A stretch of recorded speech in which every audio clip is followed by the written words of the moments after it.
Hello, listeners. It's time for the greatest hour of wrestling podcast you'll ever listen to. This is Something Else with Ari and KJ, episode number 003. Today we recap Mid-South Wrestling from December 10th, 1981. To join me on this endeavor is my co-host. He is carefree with a capital K. He is KJ. KJ, Hello. I am doing great. I am peachy today. How about you? Peachy, you say? I am peachy. Well, I am fantabulous this morning. I slept until like 11:30, so I mean that's a heck of a night's sleep right there.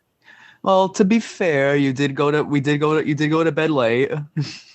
Yes, but when you wake up every day at 6:30 in the morning, it's like even when you go to bed at 2:30, 3 o'clock, it's like half the time you wake up at 6:30, even if it's just to look at the clock, roll over and go, ugh. True, because your body's just used to waking up at that time. Yes. I don't know what happened because I used to be that person that, like, if I didn't set an alarm clock, I would sleep till at least 10 o'clock every day, like, without question. And then all of a sudden, a few years ago, something just broke in me. And it's like the majority of the time, even on my days off, I'm awake by 7. That's how I am too. Even when I was in school, like throughout the weekend, throughout winter vacation, I would always still wake up around. Oh my god, I forgot what time I woke up. It was like 5:30 or 6. And I got to tell you, like, I'm kind of grumpy nowadays when I wake up because of an alarm clock. I was miserable as a teenager waking up to go to school. And I liked school, so it's not like, oh man, yeah, that's why I was miserable. Nope, nope, I was just miserable about the forced wake up process. honestly, same. And I always hated in the colder months because I would just be freezing. No matter what, I would just be freezing, and that would be another deterrent from making me want to get out of bed. I was tired and just cold. I absolutely hated it. But like you, I enjoyed school. Well, plus part of the problem, and I mean, this continues today as adults when you go to work, it's like during the winter months, you're going to school while the sun is just barely coming up, and Oh, you're coming home right around the time it starts to descend. I know. Makes you feel like a vampire or something. You Yeah, never get to see sunlight. It's around like December, January, February timeframe. It's gross. yeah. It was like the only advantage.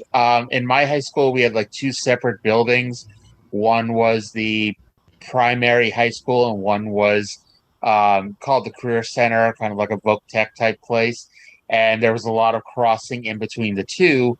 And even when the weather is crappy, it's like, well, you get a little bit of outside fresh air, blah, blah, blah, blah, walking between the two. Look at you, Miss Fancy, being able to walk outside of school to the other school. My I know. school was just one big building, and while it did have like a couple of windows in the classroom, they were always opaque, so you couldn't see through them. I, uh, in eighth grade, one of the schools we went to, and this is going to be one of those long stories, explain why I said one of the schools we went to, the basement floor, or the main floor actually, it's like all the windows were up really high and blocked. So it's like you couldn't even see out them. Yeah, that's how my elementary school was. Nice. You don't want these kids crawling out the window. I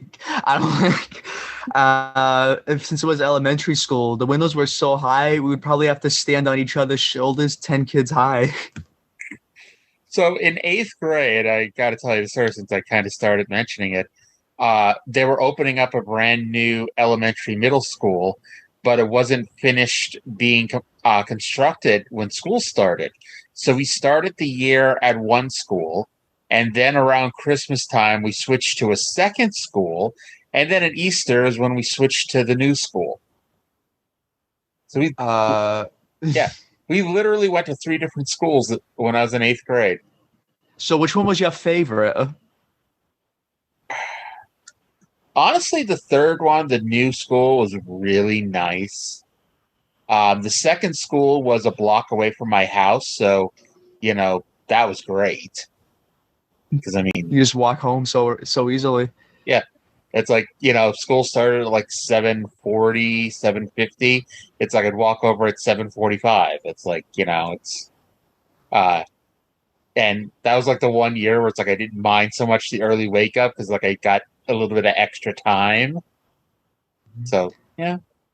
It's funny. My middle school was right across from the high school. So when I graduated, when I passed middle school, I just had to walk across the street and I go to the high school.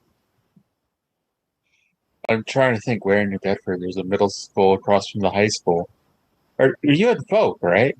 No, I went to New Bedford High. Oh, I thought. Keith is right across from it.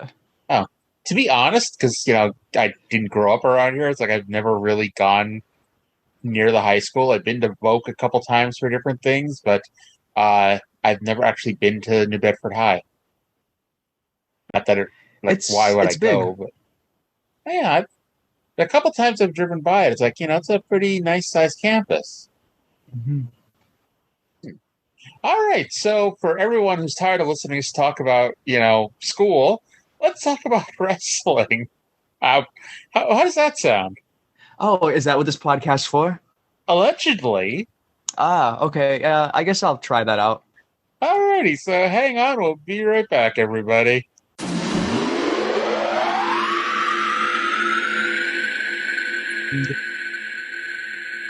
Welcome back. Before we get going with our Mid-South review, we did want to quickly mention all of the amazing places that you could listen to our dulcet tones in case wherever you're listening to you don't like.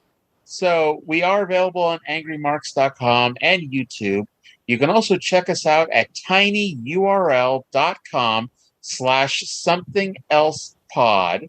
We're also on Spotify, Apple Podcast, Google Podcast, Podbean, Castbox, Overcast, Pod Paradise, Castro, Podbay.fm, and Radio Public. Again, all very real places. I don't believe you. Well, you should. I don't know why you wouldn't believe me. No, all right, I believe you now. Okay, good. You convinced me. There. Yay! I was able to convince people.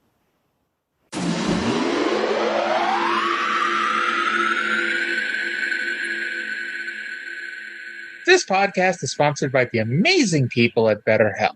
Now, I know what you're thinking. It's time for the sponsor plug, so I'm just going to fast forward 3 minutes. However, what if I told you that the next 3 minutes could potentially save your life or the life of someone you love? If you think you might be feeling depressed, stressed, anxious, or overwhelmed, BetterHelp is here to help. BetterHelp offers licensed therapists who are trained to listen and help you in a private online environment at your convenience. Take it from someone who went through their own mental health crisis. Sometimes you don't feel comfortable talking to family or friends. It can be beyond helpful to have a therapist you can trust and who can help you get through everything. BetterHelp has a network of over 20,000 therapists with a broad range of expertise that will give you access to help that may not be available in your area. All you need to do is fill out a questionnaire with your specific needs, and they will match you with a therapist in under 48 hours. If things aren't working out with the therapist that they match you with, don't worry. You can request a new therapist anytime at no additional cost. Over 3 million people have already taken charge of their mental health with an experienced BetterHelp therapist. And right now, you can get 10% off of your first month by going to betterhelp.com/something else. That's betterhelp.com/something else.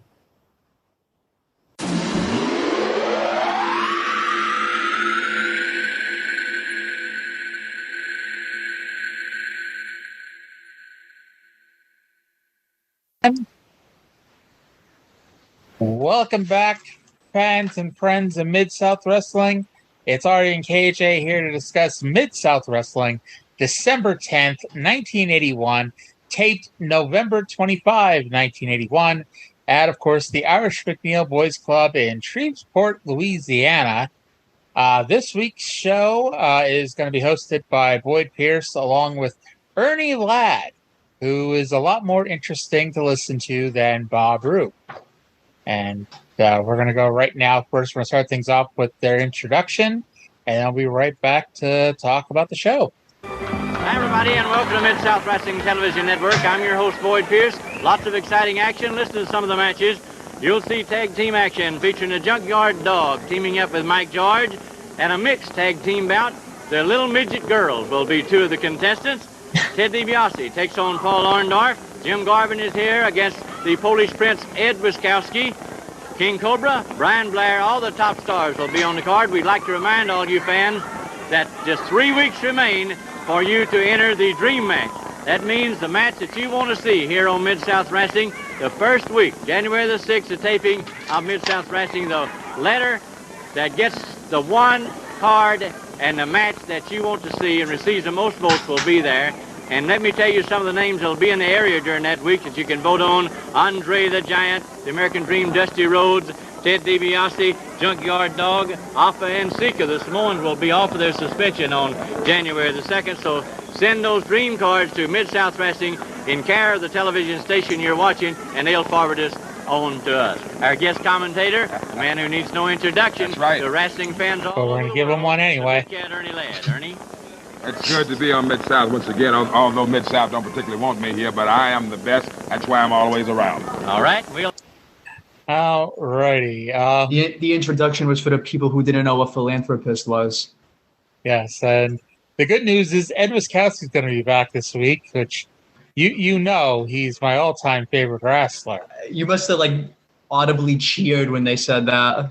I jumped up and down, man, in celebration when I found out that Ed Wiskowski was going to be back this week.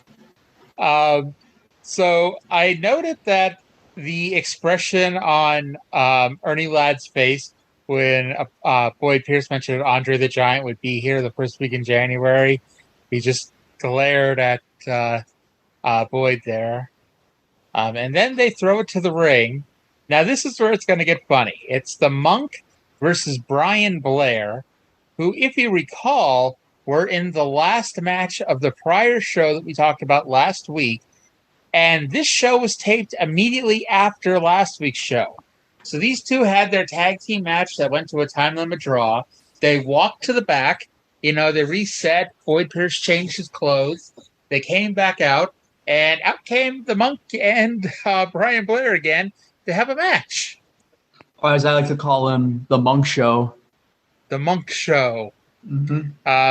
By the way, this will not be the first time they do this. They misspelled Brian Blair's name. They gave him a Y instead of an I there, which again is hilarious because they just taped the prior week's show where they spelled it correctly. You think they would use the same title cards, but they just redo it every week? Of course.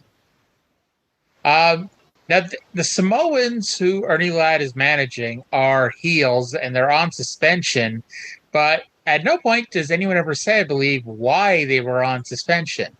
It's just one of life's great mysteries. Yeah, I thought they would explain it later in the show, but to no avail. Apparently not. Larry Dallas was back this week, which makes sense. Which makes sense as the show was taped at 5 minutes before this one. And for those who don't know, Larry Dallas is the gentleman in the front row at the Irish McNeil Boys Center. He's an older gentleman in glasses and a cowboy hat. He's there with, I'm assuming, his wife and their family. But he just sits there, and the majority of the time, he sits there with his fist up on his knee and just staring while chewing his chaw and not making a whole lot of motion either way. Larry Dallas and his family are a very serious group of people. His family, not so much. I don't know if I think the kids are with them, and the kids are all jumping and yelling and screaming. But Larry Dallas does not have time for these offbeat shenanigans. Not a whole lot to say about this match. Blair wins after taking most of the match. He hooks on an abdominal stretch that he then yanks down into almost like a crucifix type maneuver for the pin. The fact that Blair can pick up the Monk Show is amazing to me. Did you explain why we're calling him the Monk Show? Well, he's called the Monk, but he just reminds me of the Big Show because he's tall, bald, and he has that same black singlet. So I just call him the Monk Show. There we go. King Cobra versus Tom Renesto Jr. Renesto wearing his finest Motel 6 bathrobe. And that, by the way, might be an insult to Motel 6 bathrooms. Or bathrobes, excuse me. And I shouldn't talk too much crap about Motel 6 since I'm going to be staying in one in a couple of weeks when I go to Chicago for the All Out pay-per-view. Just Motel 6 management, so you wake up, they're surrounding your bed. Just covering me in old ratty bathrobes. Heard you talking smack, Aria. We get the funniest part of the match. Cobra locks on an arm bar, and I'm going to play the audio. I want you to listen closely and listen for the fans in the audience.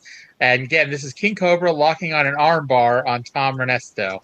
King Cobra used a few high-risk moves there. Ernie Ladd would be in and slide right up from under him and hurt him. Or Bob Roop would slide right up from under him and hurt him. Tom Renesto Jr. is a young upcoming star. If you really want to make a name for yourself, I advise all young wrestlers to come to Mid-South.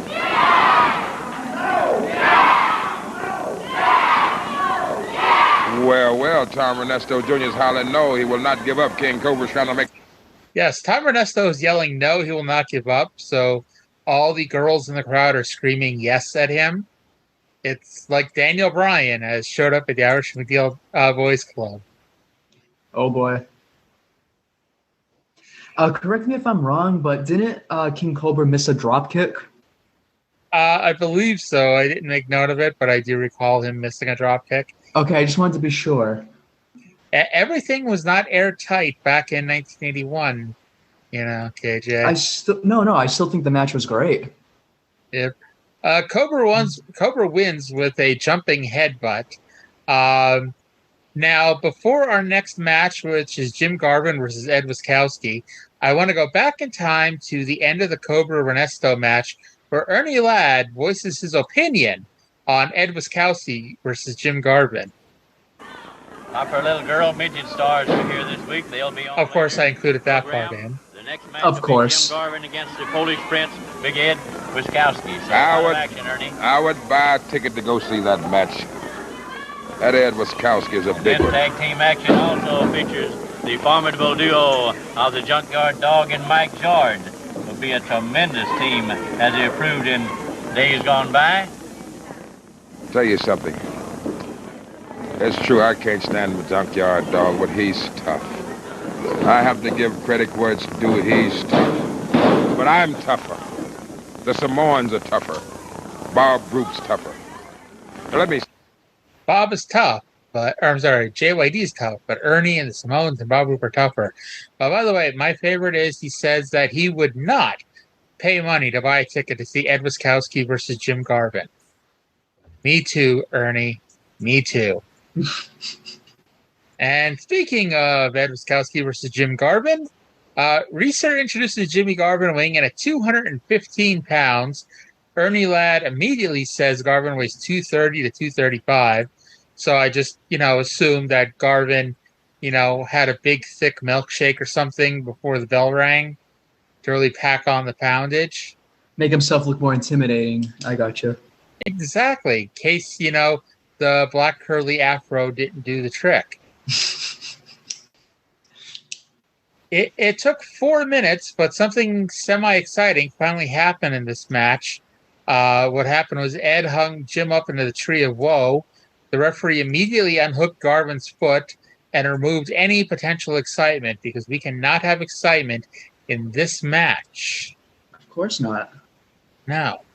I would agree, and this is where I said I would agree with Ernie's prior assessment about not buying a ticket to this. Garvin slaps on a sleeper, but Ed throws him out of the ring, and Ed wins with a gutbuster. I apologize if I made this sound exciting at all. I really have nothing to add about the match. You summed it up quite well. Thank you.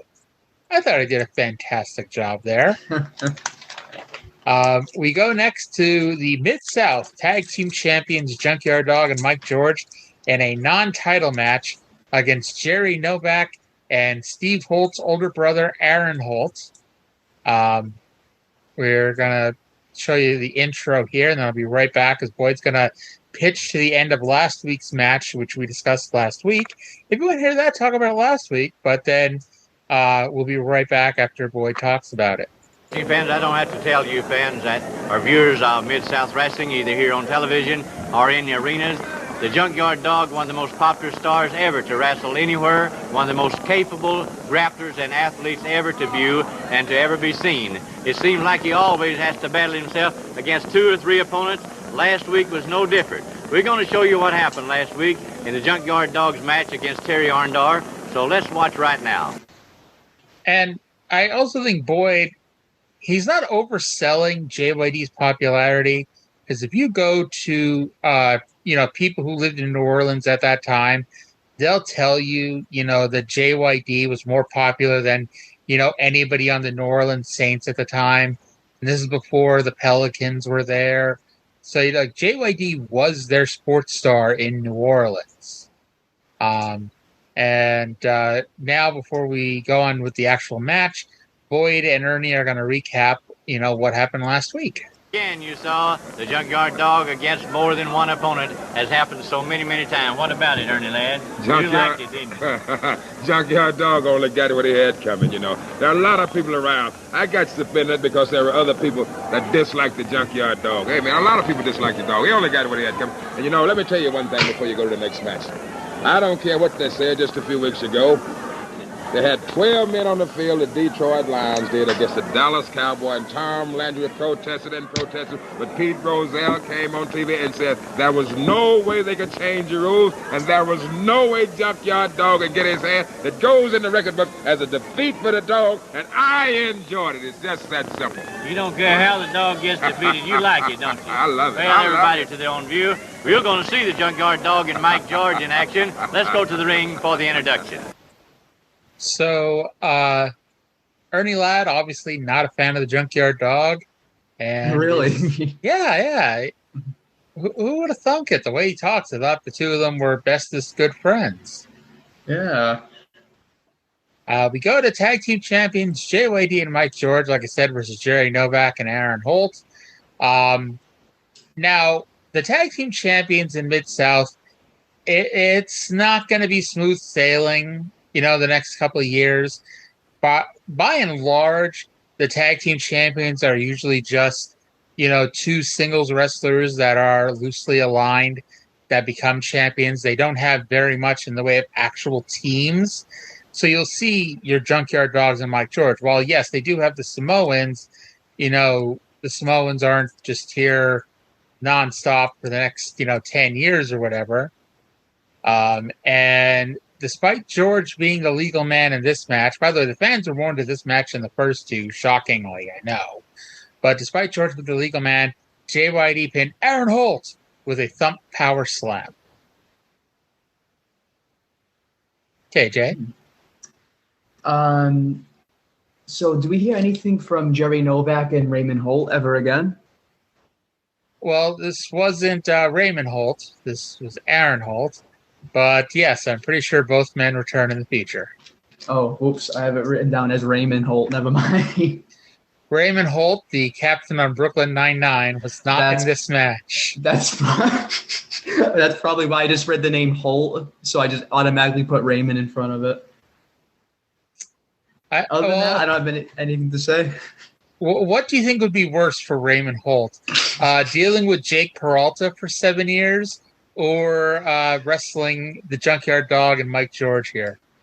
Honestly, if Raymond Holt did become a professional wrestler, I would be like his #1 fan, probably.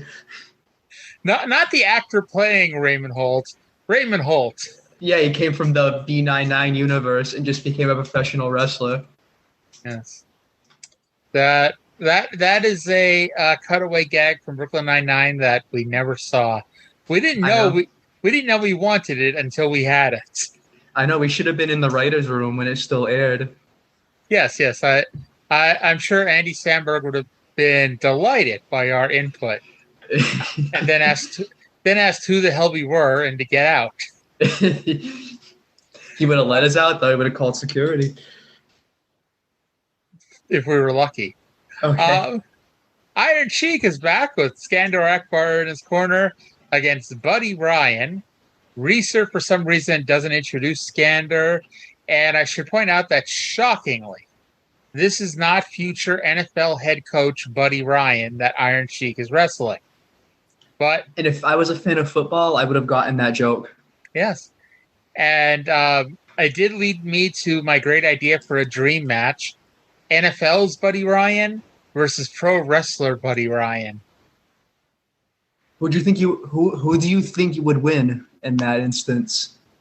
I think Buddy Ryan would win. Ah, okay. I thought Buddy Ryan would win. See, I know why you think that, but Buddy Ryan, he's got the tools, and he's just slick enough that he might be able to get through and get the victory. True, but a lot of times Buddy can slip up. But Buddy, on the other hand, he has all those years of experience, and he has a no-nonsense attitude.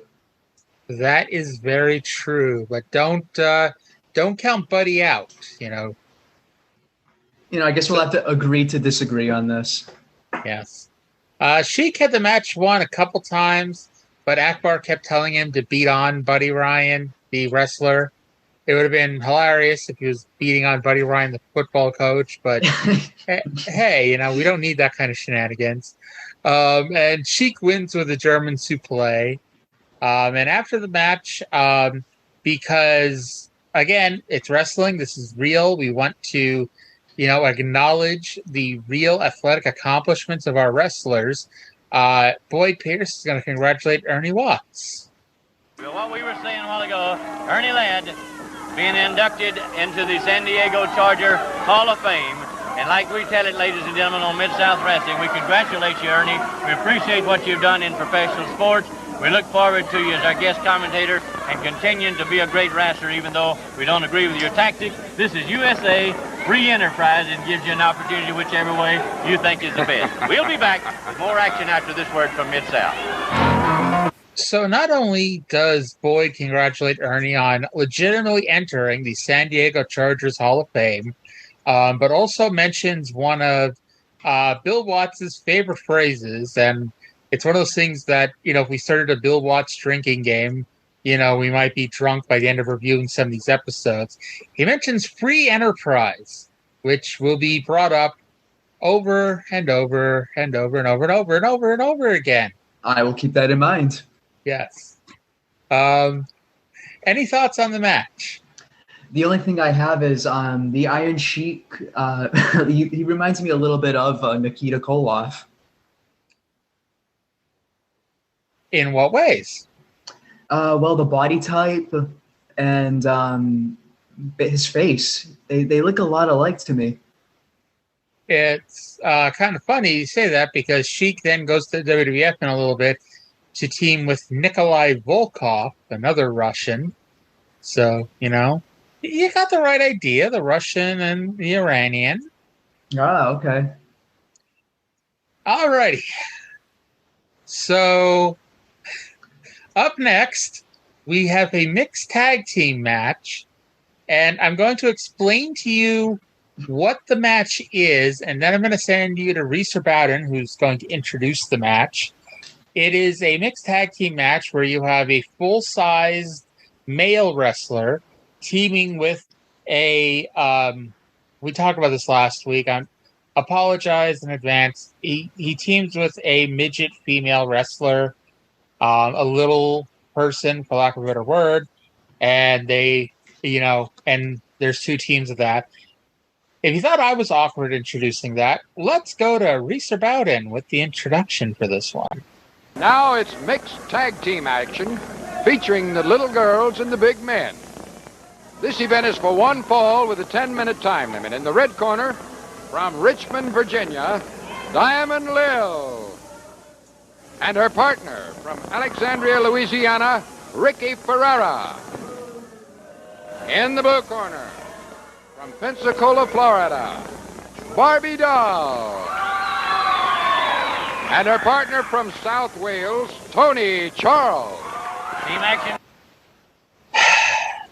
The way he described it made me feel like I was put on a watch list for listening to that.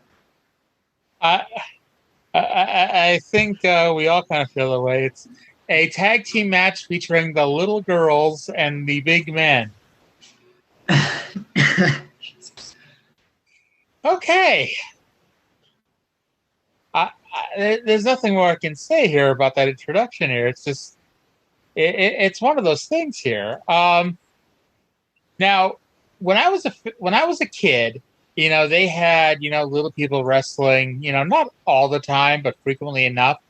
I legitimately, when I was a kid, I thought that they were actually children wrestling. Not like, Really? yeah, not like actual adults who just weren't full size.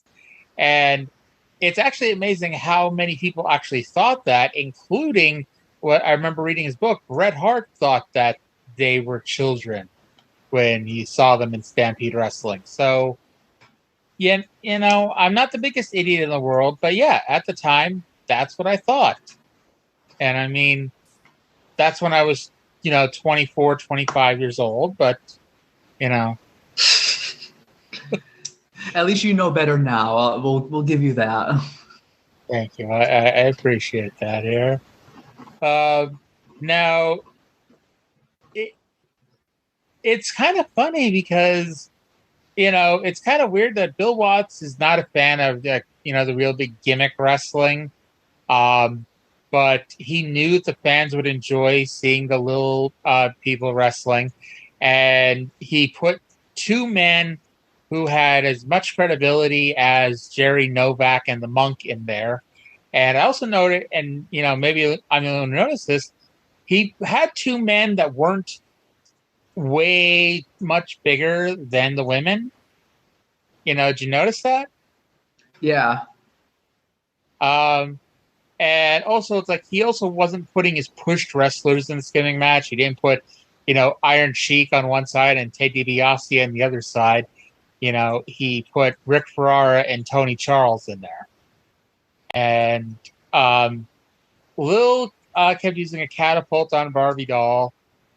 Ernie Ladd, who can talk for an hour straight, had nothing to say while Ferrara and Charles were wrestling. And they did mention, and I was very sad about this. I don't know about you, but this is my saddest moment. They said that the little women won't be here for the dream match. So my dream of seeing Barbie Doll versus Andre the Giant didn't work. And I had prepared like 1,000 postcards. And, you know, stamps are 60 cents these days. So that's what, $600 that I spent in postage to get Barbie Doll versus Andre the Giant is not going to work. Maybe someday they'll just release a classic Mid-South video game where they'll have all the wrestlers, including Barbie Doll, and you could have her fight against Andre the Giant. Have your fantasy match right there. There you go. WWE, are you listening? WWE 2K23, we need Andre the Giant and the little female wrestlers. A crisscross spot ended with Barbie somehow pinning Lil. She basically just stood there and held Barbie's legs, and somehow that counted as a cover. Do you have anything to add to this one? It was just a very interesting match. I'll say that. It was entertaining. The next up was the main event, which was actually the main event. North American Heavyweight Champion Ted DiBiase versus Paul Orndorff. It is kind of wacky. They put it at the end of the show. However, being a main event that started with about 7 minutes left to go in the show, you kind of knew what the finish was going to be here. And for some reason, I made a timestamp of Ernie Ladd talking about Cadillacs and Lincolns. So I'm going to play that here. Let's play it here. Should really be Ernie Ladd. All right, I must say this. The two finest made cars in America have to be the Cadillac and the Lincoln. I think the Cadillac and the Lincoln is in the ring right now.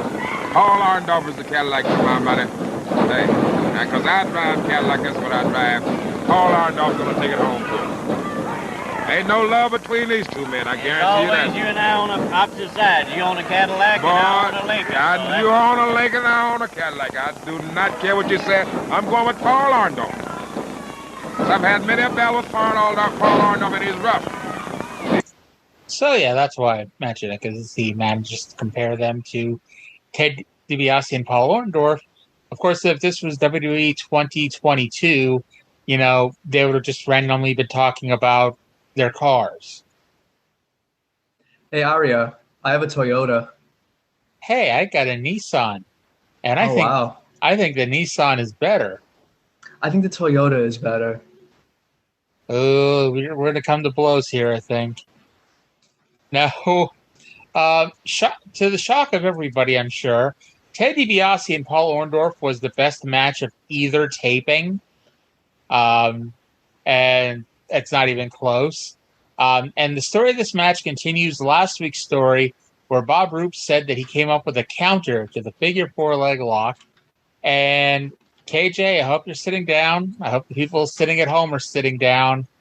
The counter to the figure 4 that Bob Roop and Paul Orndorff discovered is the same counter that you immediately think of when you think of a counter to the figure 4 leg lock. It's they turn the pile over. Whoa. And of course, when you turn the pile over, the pain magically moves from the receiver to the giver. And and that's what happens here. DiBiase goes to the figure 4. Orndorff uses the magic counter and turns it over. And you actually literally see Ted having to keep his leg in the move, because otherwise it was just going to fall apart. And the funny thing is, he reversed it, and Ted was right next to the ropes. All Ted had to do was jut his hand out just a little bit, and he would have had the ropes. But he didn't. And he stayed in the hold until the end of the show. He doesn't submit, and it ends in a time limit draw. I was going to say, that was easily the longest figure 4 I have ever seen in my life. It came to a point where they looked like they were both caterpillars, because both their heads were like bopping up and down at the same time. And so the storyline's going to continue here for a few weeks. Paul Orndorff was able to reverse Ted DiBiase's figure 4, but Ted did not give up. Would Ted have given up if the match went another 30 seconds? Who knows? But, that's it for this week's show. So for a rating for this week, last week I gave it an even 6. This week I'm going to do the same, another even 6. I felt this one was entertaining, so I'm gonna give it an 8. All right, so I gave it a 6. KJ gave it an 8, and that's going to do it for this week's review. Hang on one moment, and we'll be right back to close out the show.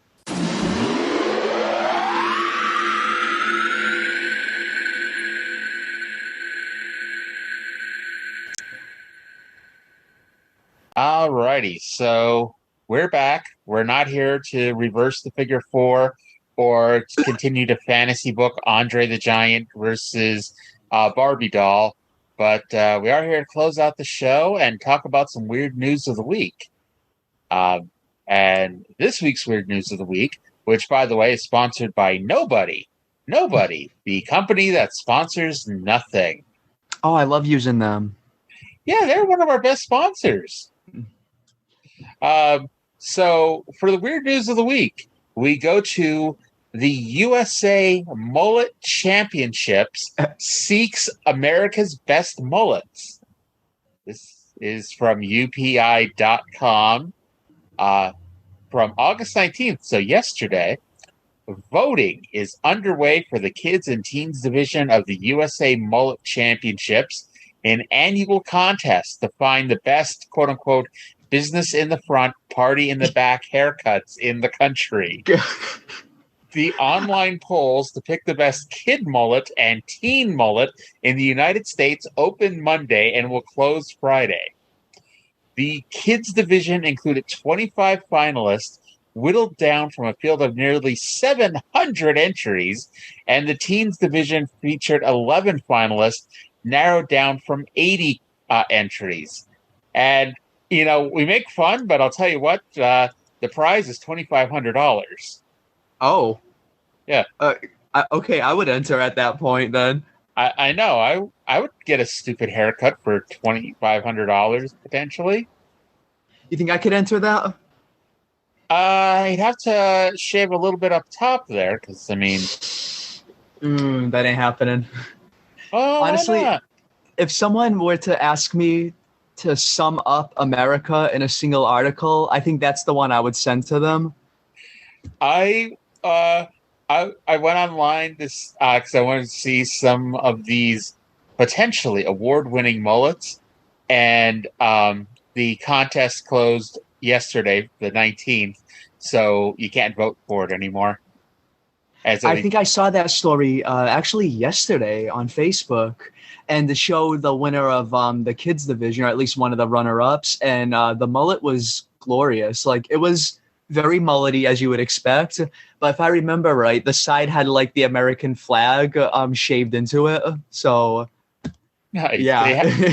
They have a YouTube video. I guess they talked about this on the Today Show, but like the kid they showed, it's just like, I mean, it's a pretty epic mullet, but there's no American flag or anything there.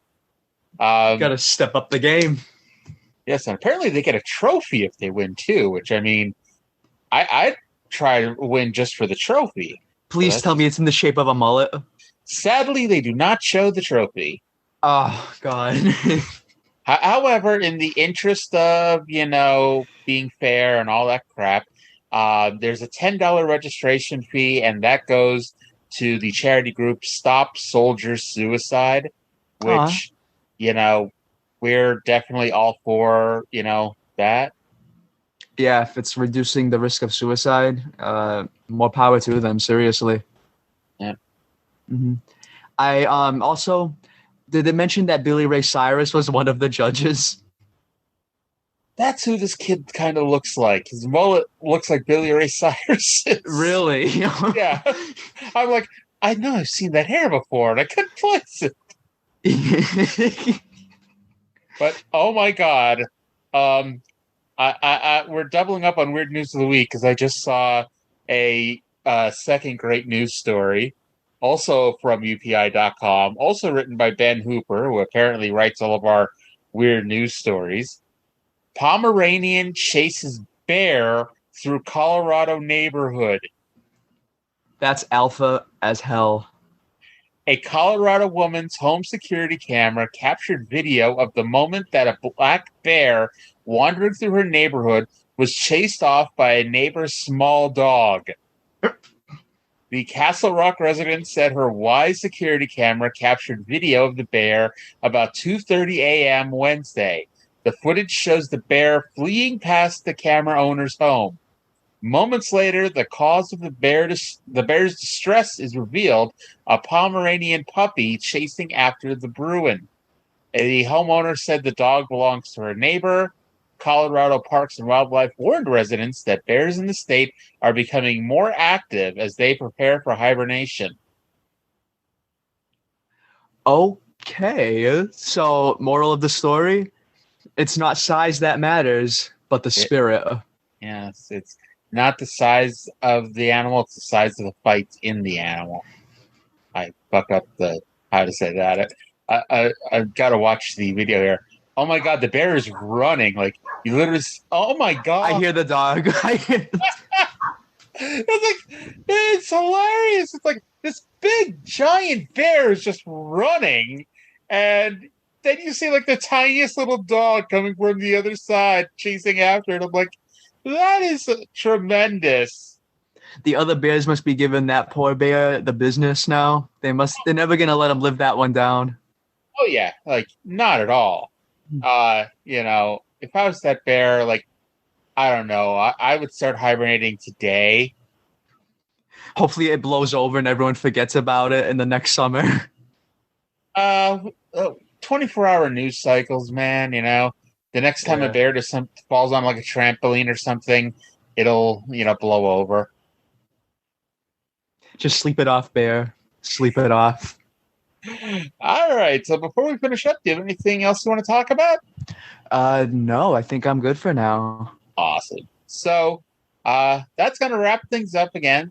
Thank you to everybody for listening.